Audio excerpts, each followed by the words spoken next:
그리고 우리가 레위기 7번째 시간으로 꺼지지 않게 하라라는 제목으로 같이 말씀을 나누도록 하겠습니다.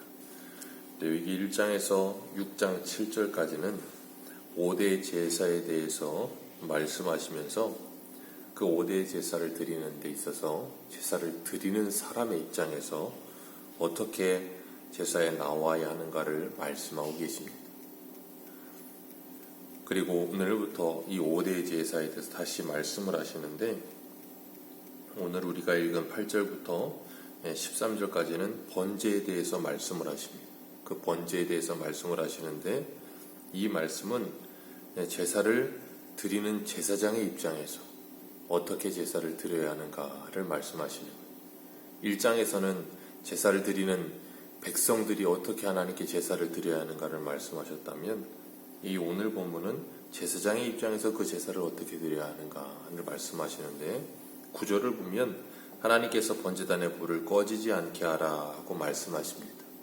그리고 12절에도 불을 항상 피워 꺼지지 않게 하라 하시고, 13절에서도 불은 끊이지 않고 단위에 피워 꺼지지 않게 하라 하시면서 이 짧은 6절 가운데 하나님께서 3번이나 반복해서 동일한 말씀을 하십니다. 번제단에서 드리는 제사에 있어서 가장 중요한 것이 불을 꺼지지 않게 하는 것이라는 것을 말씀하시는 겁니다. 불은 태우는 역할을 합니다. 히브리서 12장 29절에 보면 우리 하나님은 소멸하는 불이심이니라 그렇게 말씀하세요. 거기서 소멸하는 불이 되신다는 말은 우리의 모든 죄악된 것을 태우신다는 의미를 가지고 있습니다. 그리고 마태복음 3장 11절에는 나는 너희로 회개케 하기 위하여 물로 세례를 주거니와 내 뒤에 오시는 이는 나보다 능력이 많으시니 나는 그의 신을 들기도 감당하지 못하겠노라. 그는 성령과 불로 너희에게 세례를 주실 것이니라 그러셨습니다. 성령과 불로 세례를 주신다라고 말씀하시면서 성도 안에 있는 모든 죄를 태우시고 정결하게 하시며 그 불로 연단하심을 말씀하고 계시는 거예요. 이 불을 꺼지지 않게 하라 하시는 의미를 오늘날 우리가 받을 때, 교회와 성도가 우리의 심령 안에 성령의 불이 꺼지지 않도록 날마다 타오르게 하라는 것을 말씀하고 계시는 거예요. 그걸 통해서 하나님의 일을 감당하게 하시는 겁니다. 우리는 예수 그리스도의 사신이 되어 이 땅 가운데 보내심을 받았고, 이 땅 가운데 하나님의 나라를 확장하는 일을 위해 하나님께서 우리에게 사명을 맡기셨다는 것을 기억해야 됩니다. 9절 말씀에 번제물을 단위에 아침까지 두고 불을 꺼지지 않게 하라 하시면서 이 번제를 드리는 것이 아침 저녁으로 하나님께 드리는 상번제라는 것을 말씀하시는 거예요. 매일같이 아침 저녁에 드리는 거예요. 그러니까 아침 저녁에 제사를 드리면서 그 불이 아침 저녁으로 365일 꺼지지 않도록, 그것은 오늘날 우리에게 뭘 말씀하시는 것인가 하면 이 예배가 우리의 삶이 되게 하라는 말씀을 하고 계시는 거예요. 그러니까 우리가 하나님께 드리는, 모여서 드리는 공예배뿐 아니라 삶 속에서 드리는 삶의 예배 또한 우리가 항상 성령님의 인도하심을 늘 받으며 살아가라고 말씀하시는 거예요. 왜 그런가 하면 성령님의 이 인도하심을 받는 삶이 아닌 것은 곧 뭐하게 되는가 하면 생명이 단절된 죽음의 상태로 사는 것과 동일하기 때문에 그래요. 영적으로 죽어있는 상태로 살게 되면 우리의 삶은 예배가 아니라 하나님께 영광 돌리지 못하고 하나님의 이름을 망령되이 일컫는 삶을 살며 짐승의 마음을 가지고 살게 되는 거예요. 그렇기 때문에 하나님께서는 우리들이 성령의 날마다 인도하심을 받으며 살도록 쉬지 않고 기도하기를 원하시는 거예요. 하나님은 우리들에게 이 항상 기뻐하라, 쉬지 말고 기도하라, 범사에 감사하라, 이는 그리스도 예수 안에서 너희를 향하신 하나님의 뜻이니라 할 때, 하나님은 그것이 우리들을 위해 주신 하나님의 말씀이라는 걸 우리는 기억해야 돼요. 우리가 그렇게 살아갈 때 하나님께 영광이 되지만, 또한 하나님이 그 말씀을 통해 우리들을 하나님의 백성답게 살게 하시며, 하나님의 입장에서 그리고 하나님의 기준에서 우리가 가장 행복한 삶이 그것이라는 걸 가르쳐주고 계시는 거예요. 지극히 복된 삶, 지극히 행복한 삶이 그 삶이라는 것을 알게 하시는 거예요. 왜냐하면 성령에 충만하여 살지 않으면 우리는 지옥 같은 삶을 살 수밖에 없거든요. 그렇기 때문에 항상 불이 꺼지지 않게 하라 그렇게 말씀하시는 거예요. 이 불이라고 하는 것이 번제에 있어서 가장 중요한 이유는 말 그대로 번제는 불로 드리는 제사이기 때문에 그래요.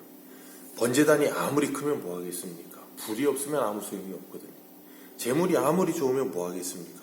그 재물을 태울 불이 없으면 아무 의미가 없습니다. 그런 것처럼 우리 일상 속에서도 아무리 화려하고 멋있는 일상이라 할지라도 성령의 인도하심을 받지 못하면, 그래서 갈라디아서에 주님께서 5장에서 말씀하시는 것처럼 너희들이 성령으로 살면 성령으로 행할지니라 라고 말씀하세요. 우리가 육체의 소욕을 따르지 않고 성령의 소욕을 따르도록 날마다 그 영적 싸움에서 승리하기 위해 주님 앞에 붙들리는 삶, 성령에 충만하지 않으면 에스겔 골짜기의 마른 뼈들과 같은 모습으로 살 수밖에 없음을 우리에게 가르치시는 거예요. 그래서 예수님께서 요한복음 16장 7절에 내가 너희에게 실상을 말하노니 내가 떠나가는 것이 너희에게 유익이라. 내가 떠나가지 아니하면 보혜사가 너희에게 오시지 아니할 것이요 가면 내가 그를 너희에게 보내리라. 그렇게 말씀하세요. 그래서 요한복음이 끝나고 사도행전이 시작하면서 예수님이 승천하시고 그 제자들이 오순절날 약속하신 또 다른 보혜사이신 성령이 그들에게 임하고 나니까 일어난 일이 뭐예요? 교회가 시작되는 거예요. 예루살렘의 초대교회가 시작이 되고 그들이 예수님과 같이 마치 엘리야와 같이 이 엘리사가 사역했던 것처럼 예수님과 같이 그들이 뭐하냐면 주님의 나라를 위해서 복음 전파를 위해서 충성스러운 하나님의 일꾼이 되어 쓰임받습니다. 그러니까 사복음서의 제자들과 사도행전의 제자들은 전혀 다른 사람이 되어 살아요. 그 이유는 그들에게 성령이 임하셨기 때문이에요. 그들에게 성령의 불이 임하였기 때문인 것입니다. 그렇기 때문에 우리들도 아침 저녁에 상번제를 하나님께 드렸던 것처럼 아침 저녁으로 하나님의 성령의 충만함을 사모하는 삶을 살기를 주님께서는 우리에게 원하시는 거예요. 오늘 10절 말씀에 보면 제사장은 세마포 긴 옷을 입고 세마포 속바지를 입어 하체를 가리워라 그렇게 말씀하고 계십니다. 그리고 그 옷은 이 하나님께 제사를 드릴 때만 입고 밖으로 나갈 때는 그 옷을 벗어두고 다른 옷을 입으라 그러셨어요. 그러니까 이 제사장이 입는 세마포 긴 옷은 하나님께 나아갈 때만 입는 옷이에요. 하나님을 만날 때만 입는 옷입니다.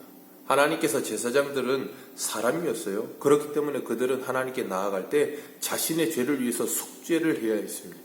그리고 하나님께 나아갈 수가 있어요.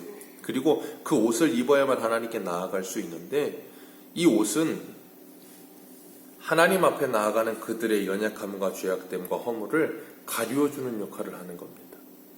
그러니까 우리가 우리의 일상에 이렇게 옷을 입을 때도 이 옷을 입는 이유는 우리의 부끄러움을 가리는 거예요. 허물을 가리는 것이고 내 몸을 보호하기도 하지만 그런 것처럼 하나님께서 그것을 통해서 우리에게 가르치시는 건 예수 그리스도의 대속의 은혜로 말미암아 우리가 구원함을 받았으며 그 예수 그리스도를 옷 입은 삶이 우리들의 모습이라는 걸 보여주고 계시는 거예요. 아담과 하와가 범죄했을 때 하나님께서 그들에게 가죽옷을 해서 입히시고 무화과 옷을 벗기셨어요. 그들 스스로 입은 옷으로는 그 죄를 가리울 수가 없어요. 그렇기 때문에 하나님께서 짐승옷을 해서 그들에게 입혀주신 거예요. 그것이 예수 그리스도를 예표하고 있다는 것을 우리가 잘 알고 있습니다. 그런 것처럼 우리가 예수 그리스도로 옷 입었다는 것은 계시록 7장 14절에 이렇게 말씀하셔요. 내가 가로되 내 주여 당신이 알리이다 하니 그가 나더러 이르되 이는 큰 환난에서 나오는 자들인데 어린 양의 피에 그 옷을 씻어 키게 하였느니라. 아멘. 그 어린 양의 피로 옷을 깨끗게 하여 입은 자들, 그들이 바로 하나님의 자녀들이요 왕같은 제사장들인 우리들이라고 말씀하시는 거예요. 그래서 우리가 예수 그리스도로 말미암아 옷 입은 삶을 살기 때문에 하나님 앞에 우리가 정결한 하나님의 자녀가 되고 의인의 삶을 살게 된 거예요. 주님께서 우리를 가리워 주셨기 때문에. 그래서 에베소서에서는 우리가 욕심을 따라 썩어져가는 구습을 쫓는 옛사람을 벗어버리고 심령에 새롭게 함으로 하나님을 따라 의의 진리의 거룩함으로 지으심을 받은 새 사람을 입으라라고 말씀하십니다. 예수 그리스도로 옷 입은 우리들이 날마다 우리의 옛사람의 본성을 벗어버리고 새 사람의 본성을 입는 내 육체의 소욕을 따르지 않고 성령의 소욕을 따르는 삶을 살기 위해 끊임없이 싸우는 삶을 살라는 거예요. 그래서 계시록 19장 8절에는 또 이렇게 말씀하세요. 그에게 허락하사 빛나고 깨끗한 세마포를 입게 하셨은즉 이 세마포는 성도의 옳은 행실이로다. 성도의 옳은 행실이로다. 오늘 우리들이 이 제사장이 하나님께 제사할 때 세마포 옷을 입고 나아가 하나님께 제사했던 것처럼 우리의 일상 속에서의 삶도 하나님께 예배의 삶이 되려면 우리가 일상 속에서 세마포 옷을 입는 삶을 살아야 돼요. 그게 뭐냐면 예수 그리스도를 덧입는 삶을 사는 거예요. 그리고 우리가 생활하게 될 때 우리의 삶이 착한 행실이 되는 거예요. 그래서 예수님께서 마태복음에 뭐라 그러세요? 너희들은 세상의 빛이라. 그들로 하여금 너희들의 그 착한 행실을 보고 하나님께 영광을 돌리게 하라. 우리에게 있어서 참된 착한 행실은 예수 그리스도를 믿음입니다. 그리고 그 예수 그리스도를 믿는 믿음에 우리의 삶 속에 나타나게 되는 것이 착한 행실이라고 하셨어요. 그리고 에베소서에서는 빛의 자녀들의 열매는 착함과 의로움과 진실함이라 그러셨어요. 그것이 우리의 삶 속에 날마다 나타나도록 아침 저녁으로 하나님 앞에 기도하며 주님 앞에 나와 성령의 충만함을 받으며 그 착한 행실이 그 세마포 옷을 입은 아름다운 모습이 우리에게서부터 나타나도록 하나님은 우리들에게 요구하십니다. 그래서 로마서 13장 11절에 이렇게 말씀하세요. 또한 너희가 이 시기를 알거니와 자다가 깰 때가 벌써 되었으니 이는 이제 우리의 구원이 처음 믿을 때보다 가까웠습니다. 밤이 깊고 낮이 가까웠으니 그러므로 우리가 어두움의 일을 벗고 빛의 갑옷을 입자. 낮에와 같이 단정하게 행하고 방탕과 술 취하지 말며 음란과 허색하지 말며 쟁투와 시기하지 말고 오직 주 예수 그리스도로 옷 입고 정욕을 위하여 육신의 일을 도모하지 말라. 아멘. 자다가 깰 때가 되었다. 이제 주님이 오실 때가 되었다. 그날이 어제보다 오늘 하루 더 가까웠다라고 말씀하세요.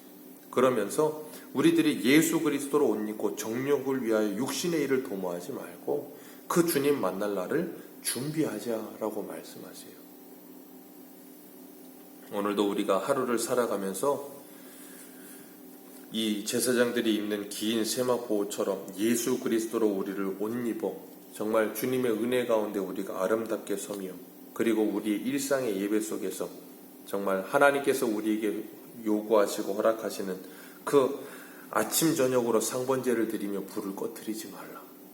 성령의 충만함을 받아 빛의 자녀들의 열매를 아름답게 이 땅 가운데 드러내며 사는, 그래서 하나님께 영광 돌리며 그 빛이신 예수 그리스도를 드러내는 저와 여러분들 되시기를 주님의 이름으로 축원합니다. 기도하겠습니다.